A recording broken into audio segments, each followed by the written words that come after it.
निगम में नित रोज सामने आ रहे घपलों और घोटालों से समाज से भी तो परेशान हैं ही, पार्षद भी हैरान है। ऊपर नीचे भाजपा सरकार होने के कारण बेशक कोई खुल के ना बोल रहा हो, परंतु ठेस कहीं ना कहीं सबको लग रही है। पार्षदों का कहना है कि निगम के कुछ अधिकारी ईमानदार सरकार को बदनाम करने में जुटे हुए हैं, जिस कारण उनके वार्डो में काम तो हो नहीं रहा, उल्टा बदनामी जरूर मिल रही है। वहीं मेयर और पूर्व मेयर के वार्डो के न केवल काम हो रहे हैं, बल्कि निगम में काफी बड़ा घोटाला होने की भी सूचना मिल रही है। सरकार ने तो राशन बहुत भेजा है, वो चलते चलते पता नहीं कम क्यों हो जाता है। वहाँ से 10 किलो की थैली चलती है तो यहाँ 2.5 किलो रह जाता है। जो अधिकारी हैं ये रास्ता नहीं दे रहे और ना इनके मतलब सरकार के काबू नहीं आ रहे, या क्या दिक्कत है। सबसे ज्यादा घोटाला तो मैंने 3-4 बार पहले भी कह चुका, मैंने हाथ जोड़ के विनती भी कर ली है, अगर ये राशन कार्ड ठीक कर दे तो किसी को हाथ फैलाने की जरूरत नहीं है, किसी के आगे राशन गरीब आदमी को, क्योंकि सबसे ज्यादा घोटाला तो इसी में है, फूड सप्लाई दफ्तर में। किसकी कमी मानते हैं? कमी अब सरकार तो भेजती है, ये आगे माल दे नहीं रहे, पूरा पहुंचाते नहीं है। 5 किलो गेहूं दे रहे हैं हम, चाहे वो 10 मेंबर है चाहे 7 मेंबर है। वो अब तो वो काम हो रहा है कि जैसे पूड़ी बना के देनी हो ना किसी को, भी कितने दाने पूड़ी में डालने और इस टाइम इतने खाने हैं। राशन तो देखो जी, राशन कार्ड में नहीं मिलता था, फ्री भी इनको हमने मना करा था, इन डिपो में मत बंटवाओ। भाजपा की सरकार है, आप सभी भाजपा ही पार्षद हो, आपके मेयर भी भाजपा ही, आपके विधायक भी भाजपा ही, आपके सांसद भी भाजपा ही हैं, तो इस विषय पे क्या मेयर ने कुछ? देखो जी वही बात आ गई ना, अब पार्षद भी है सारे बीजेपी के हैं, बोल कोई सकता नहीं। तो कारण यही है, सिर्फ पार्टी की साख बचाने के लिए इन चीजों को छुपाया जा रहा है। पार्टी तो देखो जी, पार्टी तो ठीक है ऊपर, पर नीचे जो अधिकारी है वो तो नहीं छोड़ रहे। अधिकारियों के ऊपर आपकी मेयर भी बैठी है, विधायक बैठे, सांसद बैठे हैं। देखो जी मेयर का तो आप देख ही रहे हो, जैसे अब राशन बांटते रहे या कुछ करते रहे, जितना भी हमने राशन बांटा उसने तो हमें एक बार भी नहीं आके कहा कि कोई कहीं दिक्कत है तो हम आपके साथ हैं। वीज साहब ने तो फिर भी हमारे को आगे थापी दी है और राशन भी दिया और पल्ले से खर्च भी करा, उन्होंने जो मदद करी जितनी हमारे से होती थी हमने भी करी। अब बैठ के थक गए। हमारे जो स्वामी जी है, जोगिंदर स्वामी जी, अच्छा काम करते हैं तो इनके भी बुराई आती है, अगर हम भी कोई अच्छा काम करेंगे तो बुराई आएगी। तो अच्छा काम कर नहीं रहे? अच्छा तो करते हैं पर करने तो नहीं देते हैं, हमें भी चुप करा देते हैं, चुप करके बैठो तुम। ढिंगड़ा जी, आप कांग्रेस टाइम में भी पार्षद रहे हैं, बीजेपी के टाइम में भी पार्षद हैं, ये बताइए कि कौन सी सरकार आपको ठीक लगी है? देखो जी सरकार तो सारी अच्छी होती है, जो अधिकारी ठीक हो जाए तो। सरकार तो वो ऊपर बैठी है, सरकार को पता पानीपत में क्या हो रहा है, तो ऊपर तक पहुंचाने की जिम्मेवारी किसकी है? जो हमारी है। तो पहुंचाइए आज तक। तो हम तो पहुंचाते हैं पर आगे सुनाई तो नहीं हो रही कोई, हम तो पहुंचा रहे हैं। शहर में कितना, देखो मेरी बात सुनो, आज 1.5 साल हो गया, जो पहले टेंडर तो लोगों के काम हुए नहीं, बीच में पड़े हुए हैं, जो जिन्होंने 2-2 करोड़ के जी हमारी अब पेमेंट नहीं मिली तो हमारा उसमें क्या कसूर है? बीजेपी सरकार और 90 करोड़ के 90 करोड़ के और टेंडर लगे। हाँ, बीजेपी सरकार तो काम कहाँ से होगी जब पेमेंट नहीं होगी? पैसे होते हैं जो वो कंपनियों के चले जाते हैं। आज तक वो 80 लाख रुपया कृष्ण हुड्डा जो ले रहा है, मशीन आज तक देखी नहीं किसी ने, उसके बारे में कोई पार्षद नहीं बोलने को तैयार, कोई हमारा मेयर बोलने को तैयार नहीं। हमें समझ नहीं आ रही उस कंपनी ने क्या जादू कर रखा है इसके ऊपर कि किसी की हिम्मत नहीं पड़ती बोलने की। और आगे भी जो टेंडर हो रहे हैं ये कह रहे हैं कैंसिल हो गया, कोई कैंसिल नहीं हो रहे, ये तो सिर्फ आपको दिखावा दे रहा है कि कैंसिल हो रहे हैं, क्योंकि करवाने वाले खुद है, कैंसिल कौन करवाएगा? तो ये हमारे ऊपर वही तो ब्लेम लग रहा है। लोग ये कहते हैं अभी एमसी जो है बीजेपी के, मेयर बीजेपी का, सांसद बीजेपी का, विधायक बीजेपी, काम फिर नहीं हो रहे। हमारे ऊपर ब्लेम ये होता है। वो कहते हैं, कहते हैं क्योंकि जमाना था, हम कहते हैं अपोजिशन सामने हो ना, अगर एक आदमी ठाडा सामने खड़ा हो तो हमें सीख मिलेगी उससे, वो सीख वाला तो काम है नहीं, अपनी मर्जी है, जो चल रहा चल जाएगा। स्वामी जी आप क्या कहेंगे? मैं तो इस बात को, जैसे ढिंगड़ा साहब ने बोला, जो मामला मैं 2 साल से उठा रहा हूँ, राशन कार्डों से संबंधित जो हमने बात की, उसको लेकर हमने खाद्य आपूर्ति विभाग में प्रदर्शन किया। मैंने तो वो मामले निकाले जहाँ हिंदू कार्ड में मुस्लिम लोगों को उड़ा दिया गया। लगभग 100 लोगों की लिस्ट मैंने इनकी सरकार को भेजी।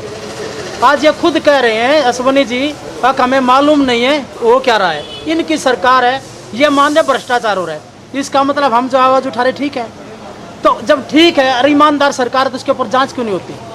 आपकी जो आपने जो कंप्लेंट भेजी थी, आपने जो उजागर किया था घोटाला उजागर, उस पर क्या कार्रवाई हुई है? हमने डायरेक्टर को भेजा, खाद्य आपूर्ति विभाग ने, जिला खाद्य नियंत्रक हैं, उन्होंने भेज दी पुलिस को। जननी कौन है, जड़ कौन है? खाद्य आपूर्ति नियंत्रक। जो लूट खसोट हो रही है खाद्य आपूर्ति विभाग में, खाद्य आपूर्ति नियंत्रक की तरफ से है। जैसे ढिंगड़ा साहब ने जैसे बोला अभी, अगर राशन आता है 5 किलो जाता है 2 किलो, एक परिवार उसमें केवल 1 टोकन दिया गया, पीछे 1 टोकन में 5 किलो गेहूं, 1 किलो दाल, आदमी को टेक दिया और लेने कहाँ जाना है?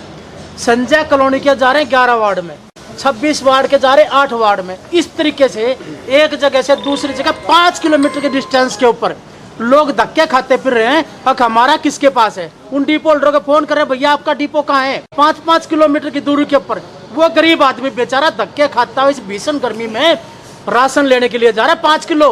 अब की बार राशन के अंदर गेहूं और चने की दाल दी गई, दाल नहीं चना दिया गया। और जबकि पेमेंट ले जा रही है चने की दाल की, और चने की दाल की जो पेमेंट है वो 70 से 80 रुपए किलो है, जबकि 50 रुपए किलो हर जगह मिलती है। इतना बड़ा इस कोरोना के टाइम पे लोग भगवान से तौबा कर रहे, परमात्मा में बचा, और ये लोग आज भी बिलों के नाम के ऊपर लूटने में लगे हुए हैं। ये गरीबों के साथ इतना भद्दा मजाक बनाया जा रहा है। अब उनको ऐसी भीख दी जा रही है और भीख में भी कैंची लेके बैठे काटने के लिए। तो ये सरकार इतनी निर्मोही हो गई है, ये खुद पार्षद भी स्वीकार कर चुके हैं। इन्होंने कहा अब मेयर कहीं नहीं दिखाई दी, ये कहीं नहीं दिखाई दिया। अब ये तो बीजेपी के, मैं किसी कांग्रेस का नहीं, मैं किसी बीजेपी का नहीं, मैं आम आदमी हूँ। मेरी आवाज एक आम आदमी की आवाज है। निगम में अभी घोटाले की बात चल रही थी कि टेंडर पहले वाले खत्म नहीं हुए, दूसरे टेंडर होते नहीं हो रहे हैं, उस बारे में क्या कहेंगे?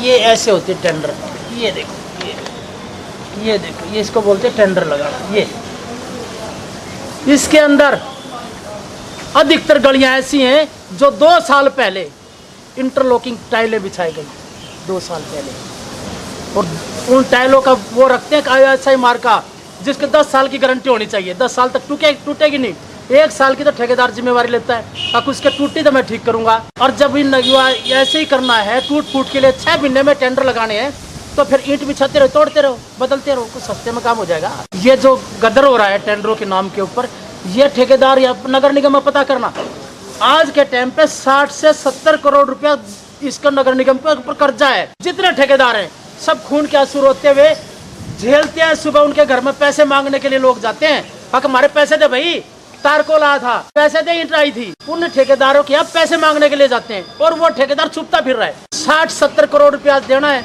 अब ये 90 करोड़ के ऐसे टेंडर लगने जा रहे हैं जो सड़कें 2 साल पहले बन चुकी। इसका भी वेट कर लो, और यही दिखाऊंगा आपको सारा का सारा विद प्रमाण। राशन वितरण प्रणाली के जिस तरह अभी मेरे बड़े भाई अश्विनी ने और जोगेंद्र स्वामी जी ने बताया कि यहाँ का राशन तहसील कैंप का राशन कच्चे कैंप का राशन कृष्णपुरा, इस तरह बढ़ रहा है। ये तो लोगों के साथ मजाक हो रहा है। एक तो 5-5 किलो गेहूँ और अप्रैल और मई की देनी थी, या मई जून की देनी थी। अभी पहले मई तो पूरा ही ख़त्म हो गया, 5-5 किलो भी लोगों को नहीं मिली। तो ये तो एक मजाक ही है गरीब आदमियों के साथ। ये अपना टोकन आया, आप टोकन के हिसाब से तो अभी मेरे ख्याल 40% लोगों को भी नहीं मिला। जो उससे पहले किटें आई थी, वो जो किटों में जिनके नाम आए थे वो लगभग 80-90% लोग ले चुके थे। लेकिन उसके बावजूद भी अभी ऑनलाइन होने काफ़ी बाकी बकाया थे, जो कि बहुत ही गरीब लोग हैं। सब प्रशासन की डील है। अगर प्रशासन सख्त होती तो ऐसा कभी ना होता।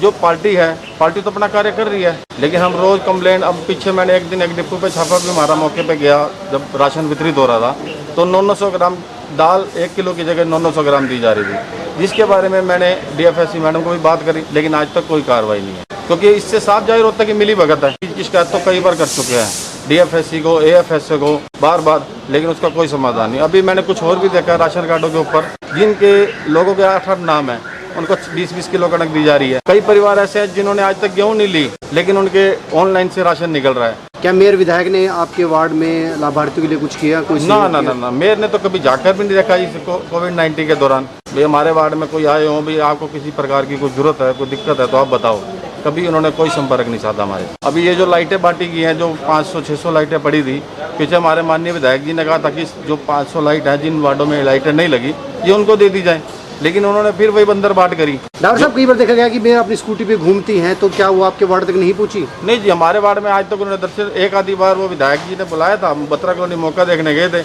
उसके अलावा तो आज तक हमारे वार्ड में हमने तो देखा नहीं। आप वार्ड की जनता से पूछ लो, हालांकि मेयर का फर्ज बनता था। तो क्या मेयर फ्री में ही अपनी पब्लिसिटी बना रहे हैं? ये तो आप सब जानते ही हो, इसमें कहने की क्या जरूरत है। और मेयर पिता भूपेंद्र सिंह, क्या वो तो अभी मैंने बताया था पीछे, परसों मेरी एक्शन नवीन जी से भी बात हुई थी।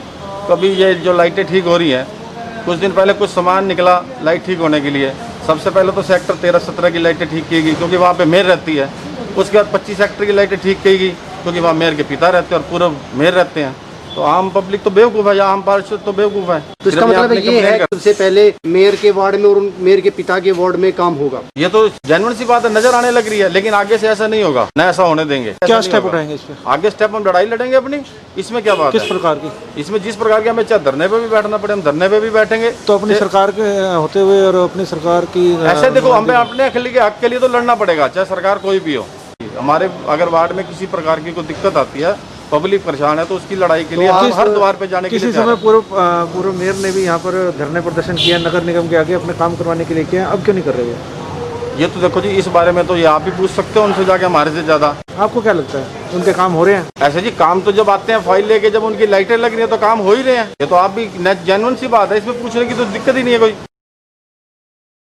केंद्रीय पेट्रोलियम मंत्री धर्मेंद्र प्रधान द्वारा ऑनलाइन के माध्यम से पानीपत जाटल रोड नहर बाईपास नजदीक मुखिजा कॉलोनी में Shri Sudarshan petro CNG pump का वीडियो कॉन्फ्रेंसिंग द्वारा उद्घाटन किया गया। उद्घाटन समारोह में राजीव जैन, प्रबंधक सुदर्शन पेट्रो ने कहा कि प्रधानमंत्री नरेंद्र मोदी द्वारा जिस प्रकार से देश को प्रदूषण मुक्त करने का प्रयास किया जा रहा है, उसी कड़ी को आगे बढ़ाते हुए श्री सुदर्शन पेट्रो पानीपत में सीएनजी पंप की शुरुआत करके पानीपत को प्रदूषण मुक्त करना और पेट्रोल तथा डीजल से सस्ते दामों से सीएनजी गैस उपलब्ध करवाना हमारा लक्ष्य होगा। उन्होंने कहा कि हमारे द्वारा प्रत्येक दिन 24 घंटे पंप की सेवा उपलब्ध रहेगी। ग्राहकों की हर सुविधा का ध्यान रखना और उन्हें अच्छी सीएनजी गैस उपलब्ध करवाना हमारी प्राथमिकता होगी। श्री सुदर्शन पेट्रो है जी, ये नहर बाईपास पर है, करनाल टू बाईपास। ये दिल्ली से सीधा करनाल बाईपास रोड जो अलग से निकाला है हरियाणा सरकार द्वारा। यहाँ पर आज सीएनजी पेट्रोल पंप का उद्घाटन श्री धर्मेंद्र प्रधान जी द्वारा किया गया है। दिल्ली बैठकर ऑनलाइन उद्घाटन किया गया है जी। तो यहाँ पर क्योंकि कोविड-19 की वजह से पब्लिक को इकट्ठा ना करना चाहते होंगे, जिस वजह से ऑनलाइन ही किया गया है। गीता कॉलोनी के लोगों के सब्र का बांध आज उस समय टूट ही गया जब पीने के लिए आ रहे गंदे पानी से नाराज गृहणियां सड़क पर आ गई और प्रशासन के खिलाफ खुलकर बोली। महिलाओं ने बताया कि उनके घरों में बेहद गंदा पानी सप्लाई हो रहा है। घरों में इस समय सप्लाई होने वाला पानी पीने योग्य तो दूर की बात, नहाने या कपड़े धोने योग्य भी नहीं है। लोगों ने बताया कि इस बारे में वे कई बार मौजूदा निगम प्रशासन, वार्ड पार्षद व विधायक तक को मौखिक व लिखित तौर पर शिकायत दे चुके हैं। अभी तक उनकी समस्या का कोई समाधान नहीं हो पाया है। अगर ऐसा ही चलता रहा तो मजबूरन उन्हें आंदोलन का रास्ता अपनाते हुए धरना देने को मजबूर होना पड़ेगा। हमें ये पानी गंदा पानी आ रहा है, बहुत ज्यादा गंदा पानी आ रहा है। नाली की स्मेल आती है, पता नहीं कहीं से पाइप लीक करती है या कुछ है। 3-4 जगह पे इन्होंने खड्डे खोद के चेक किया है। अब उसके बाद वो आए नहीं, उसके बाद भी पानी गंदा है। फिर भी कंप्लेंट किया कि पानी अभी भी गंदा आ रहा है, तो कोई नहीं आया। यही कह रहे थे कि पाइपलाइन नहीं डालेंगे। अब पाइपलाइन नहीं डालने की बजाय उन्होंने गली बनानी शुरू कर दी है। अब एक बार गली बन गई, फिर किसने पाइप डालनी है? तो कोई शिकायत की है किसी को पहले? बहुत बार शिकायत कर चुके हैं, एमसी के पास भी शिकायत कर चुके हैं, वहाँ ऑफिस में भी जाके शिकायत कर चुके हैं, लिखित भी दे चुके हैं, तो भी कोई नहीं सुनवाई वहाँ पे। प्रमोद शहरी विधायक ने भी इन ट्यूबलों को ठीक करवाने के लिए डीसी से भी कहा है। हाँ जी, वो भी रोज पेपर में पढ़ रहे हैं, पर हमारे यहाँ तो कुछ भी नहीं हो रहा ना। तो कोई अगर इतनी जल्दी समाधान नहीं होता तो क्या करेंगे आप? नहीं होगा तो फिर सारे इकट्ठे होकर या तो विज साहब के पास जाएंगे। कुछ ना कुछ तो करना ही पड़ेगा ना, इतना गंदा पानी और इतनी गर्मी है, पानी आता ही नहीं है। आता है तो गंदा आता है, जैसे नालियों का खींच के मतलब पानी चल रहा है, बहुत गंदगी है। क्या दिक्कत आ रही है जी पानी की, बता रहे हैं काफी टाइम से? 10 बार मोटर चलाते हैं, पानी आता नहीं। आ भी गया तो इतना गंदा आता है कि पीने लायक नहीं है। अगर नहाना भी पड़े इंसान कुल्ला नहीं कर सकता, इतनी बदबू है उसके अंदर। कोई सीवरेज लीक कर है, उस पानी के साथ कनेक्ट हो रहा है कुछ गंदगी, तभी इसी वजह से। और इतनी समस्या ना हो तो कौन बाहर निकलता है? ऐसे सब लोग अंदर बैठ रहे हैं तो हम लोग मजबूरी में बाहर आए हैं। पानीपत ब्रेकिंग न्यूज पर ताजा तारीन समाचार देखने के लिए आज ही चैनल को सब्सक्राइब करके बेल आइकन दबाएं ताकि आपको ताजा खबरों के अपडेट मिलते रहें। देखते रहिए पानीपत ब्रेकिंग न्यूज।